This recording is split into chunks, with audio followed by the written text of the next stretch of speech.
7 reasons that your prospects aren't buying and how I fixed every single one of them to hit 15k months. Now let me keep it real. If people aren't buying from you, it's not the market, it's not the lead quality, it's you. I had to learn this the hard way.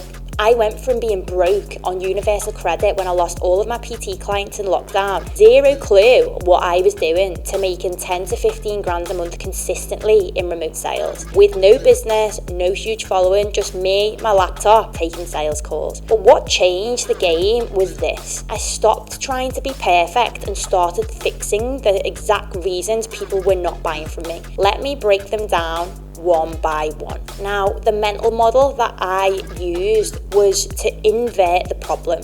This idea is from Charlie Munger, and I swear it changed my life. Instead of obsessing, how do I get everyone to say yes? I flipped it. What are the reasons that someone actually wouldn't buy from me? And then I basically stopped doing all of those things. And that was it. Simple but powerful, especially in sales. Reason number 1, who you are as a person. Before you even open your mouth, your energy sells first. Your vibe, your conviction, and your self-respect. Back when I was broke, stressed, and doubting myself, it showed on every single call. If you wouldn't buy from yourself, then why should anybody else? If you yourself are not successful, then nothing you touch will be successful. You can't expect 5k commissions when you're turning up like a £5 gift voucher. Start showing up in your life like someone who deserves to pay well. You might be thinking, how do I do this? Look after your body. Let's start there. Your mind,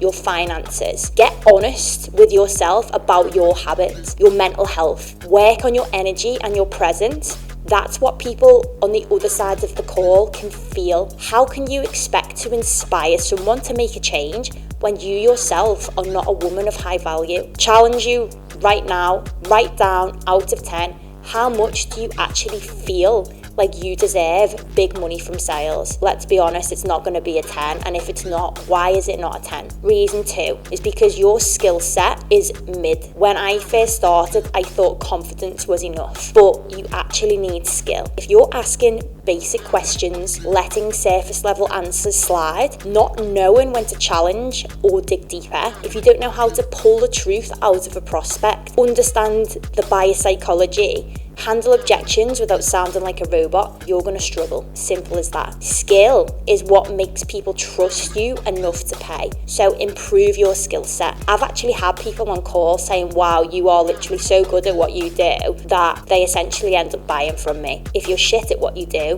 then no one's going to buy. Reason number 3, your beliefs are sabotaging you. If deep down you believe someone can't afford it, then guess what? They'll close. Like they can't afford it or not close. When I stopped disqualifying people in my head and started believing that anyone could find the money, I started getting wild results. I've had people borrow money, sell things, move mountains to say yes, because I believe they could. Your belief shapes the energy of the call. Reason number 4, you are being too nice on sales calls. And I've said this before, I'll say it again. Being nice is costing you money. I used to people please hard. I didn't want to make anyone comfortable.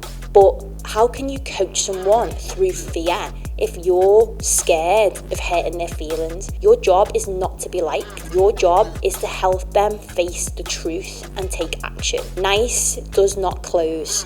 Being a leader does. And being a leader does not care. A leader does not care whether they are liked or not. They care about getting the job done. Reason number 5. On the other hand to that, on the flip side, you are being too hard. If you're coming in all from a place of ego, barking questions, pushing too hard to win the deal, you're going to ultimately push people away. Belittling your prospects just for the sake of your ego. I had to learn the art of detachment, holding people to a higher standard, but without forcing them, without the beg, without pressuring them, just getting to the truth that's within their best interest, not within your own. Reason number 6, you sound fake as fuck. People can feel when you're reading from a script, and at the start I was clinging to templates and scripts and word tracks myself, sounding robotic AF, and it just simply backfired. Prospects clock it. Sales is a conversation, it's not a performance. You need to know your process, but it has to come from you. Your words, your tone, and your realness. And that is when people start to trusting you. Let's be real, no one's ever going to turn around and say, Vicky, I can tell you're reading from a script, therefore I'm not going to buy from you. You know, they're just not going to say that. Reason number 7, you don't actually want it enough. You're closing on 5k months and saying, I want more, but you're not showing up like you do. Your prospects will feel that disconnect. When I decided that I was done being broke, my energy shifted. I started treating sales like it was almost a weapon. I trained harder, I watched my own calls, I showed up like I needed that deal to change my life because it did. And now I don't have to worry about money. I don't ask for permission to travel. I live in Dubai. I do sales from a laptop. But that didn't come from luck. It came from fixing these 7 things. So if you are not making the money that you want, go back and ask yourself, which of these 7 things are holding me back? How much money am I losing every single month because I'm doing these things? And what are you actually going to do about it? Because you are the reason whether somebody says yes or no. Whether you believe that or not, I'm telling you that is reality. When you fix these things, you won't struggle to close again, okay? If you want help mastering these, getting into remote sales, book a call with me and my team below, and we'd be happy to have a chat with you about getting started on this journey.